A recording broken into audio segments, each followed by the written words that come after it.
She spent the last 20 years doing marketing for virtually every type of business. Businesses like Coca-Cola, NBC, Kaiser Permanente, US Bank, Disney, Verizon, and more. But let's face it, not everyone has the resources of these big guys. So she's on a mission to translate and apply big marketing strategies and tactics to businesses of any size. She wants to show you that you can be an expert marketer. Join her and follow along as she shares the secrets of how to market so well that customers want to throw money at you. Her name is Ginger Zumeda, and welcome to the Usable Marketing Podcast.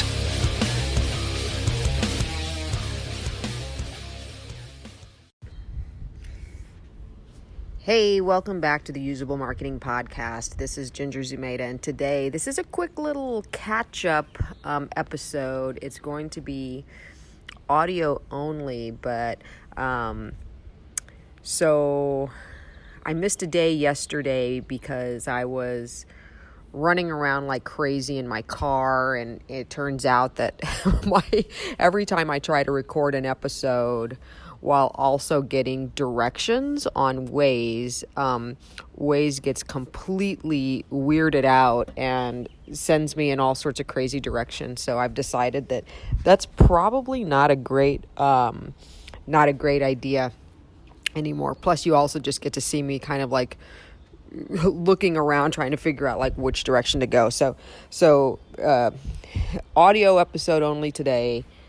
But what I wanted to talk about is I've been having so many conversations lately with folks about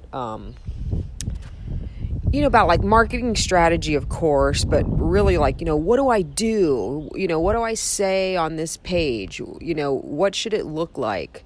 How do I drive traffic? What about social media? What about SEO? All of these questions, which are all good questions, normal questions, etc. But it seems like the conversation I've been having with folks the most lately is about the customer, right? And it's really interesting because I think what you have to remember when you're trying to sell something or market something to someone is that there's a flaw even with what I just said. I'm like, you're trying to sell something or market something. There's a couple of problems there, right? You're talking about the something, and so many people get way too caught up in their thing, and they just want to talk about their thing and describe their thing and be like, this is why you should have this thing, etc., etc. And right there is the problem from the very get-go. I say this, I go on like crazy about this, but you have to become radically obsessed with your customer. So first of all, you really, really need to know who they are. But after you've figured out who they are, what you really have to spend the most amount of time on, like sit down and think about it for a really long time, is what is the highest and most generous way you could possibly serve that customer. I mean, really think about that. One of the things that I've been doing lately is sitting down, either with a spreadsheet or a Trello board or even paper and pen, but trying to really organize. You've got to have a little bit of organization to it, but sitting there and going like, if I was going to, give everything I could to this customer or this prospect, what would I be doing? Would it be like checking in with them weekly on if they've followed through on some of the actions that we talked about? Would it be, going and taking a look at their collateral or their pages and kind of pointing out little things where they need to maybe make some corrections? Would it be encouraging them to really develop and articulate their story?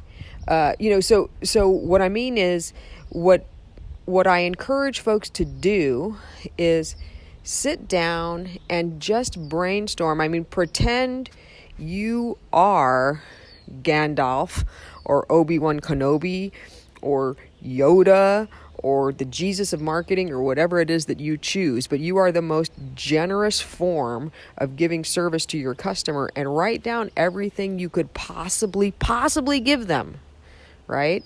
The thing I've been thinking about, and it's just kind of hitting me like a ton of bricks lately, is for the longest time, I really struggled with, God, how do I do more sales? Like, why can't I sell more? Also, why do I hate sales? Like, I really am just not, this is a mindset thing, but I used to tell myself I'm just not a good salesperson and I don't want to do sales. I mean, so I just had this bias against sales. And I know a lot of people have that same bias. So what I encourage you to think about instead, I mean, this has kind of really changed my whole view on what I do, is like just jettison the word sales and be like, how do I serve, right? How do I serve these people in a way that's going to be useful to them, where they are on their journey right now? How can I serve? And that just opened up so many possibilities in terms of the things I could do. Because the reality is, for a long time, folks would come to me and say, hey, how do I sell? Or can you help me with my marketing, rather? And a lot of times I would have to say, I'd love to, but I can't. You just don't have enough money. And I've got these other really high paying clients, and they just take up most of my time, so I don't have the amount of time necessary to serve you in a way that is going to be meaningful. The challenge with trying to underserve, right? That was really interesting. The challenge to trying to underserve a customer because they don't have enough money is two things. One, because you're giving them sort of mitigated level of service, what happens, I think a lot of times, is it ends up not being successful.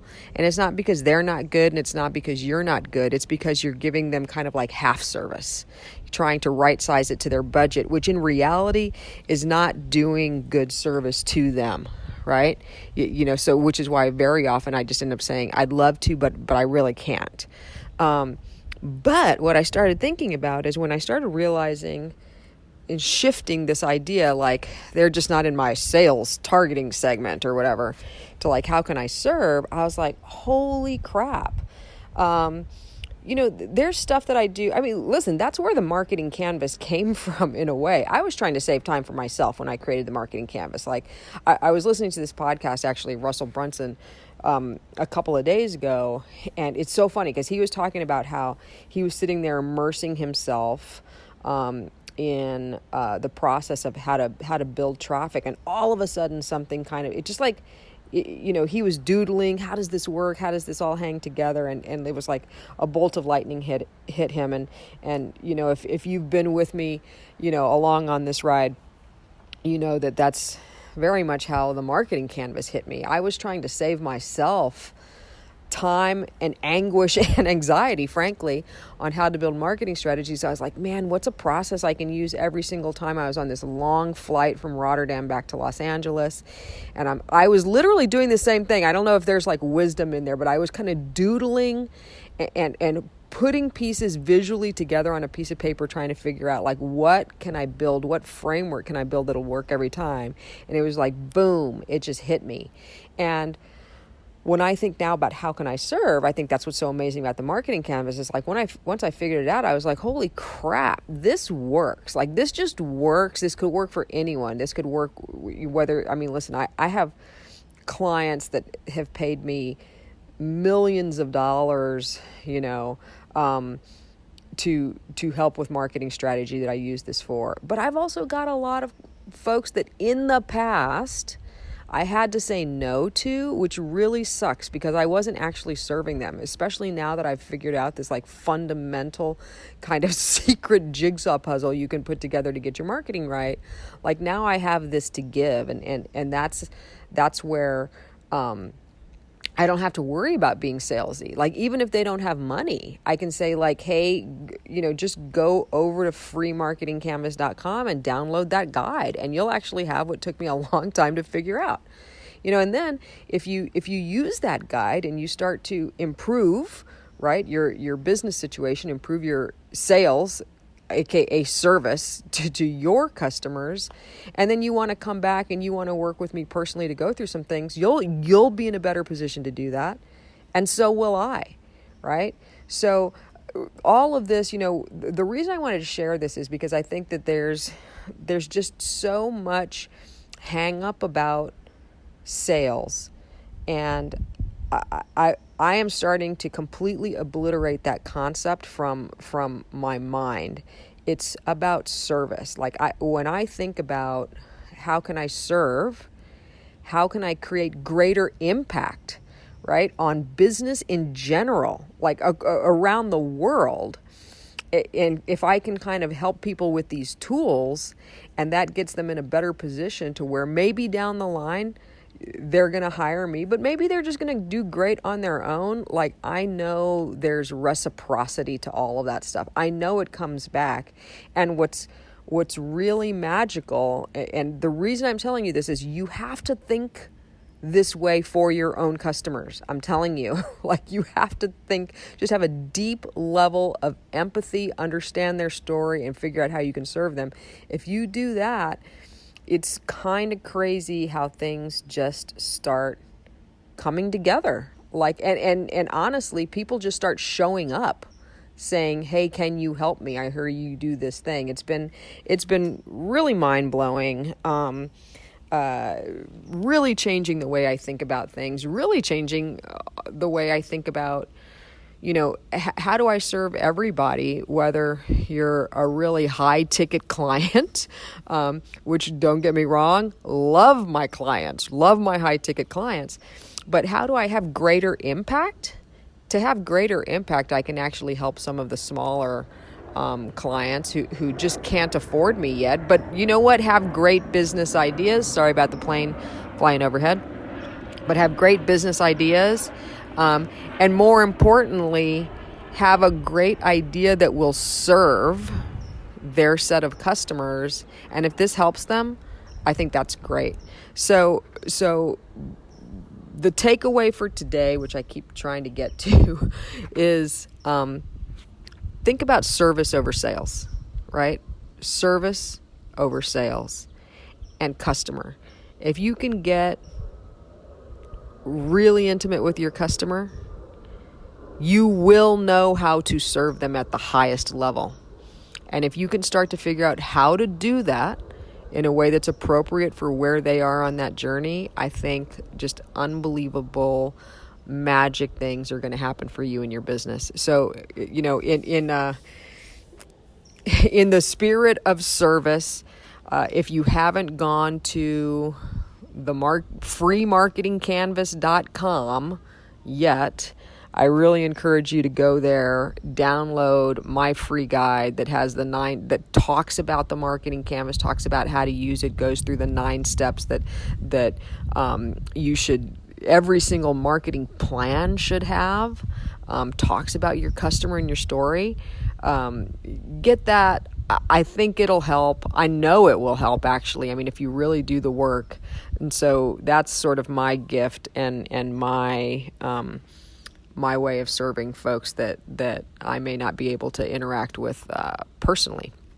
So that's it for today. That's it for this audio only catch up one. I hope people listen to it because it's audio only. I got to try to figure out how to make that happen. But I will see you on the next episode, and happy serving. Happy serving. You've just listened to the Usable Marketing Podcast with me, Ginger Zumeda. Subscribe to our podcast on iTunes, watch it on YouTube, and follow me on Facebook at facebook.com/GingerZumedaHQ to stay up to date with the marketing strategies and tactics that will make you an expert marketer. See you next time.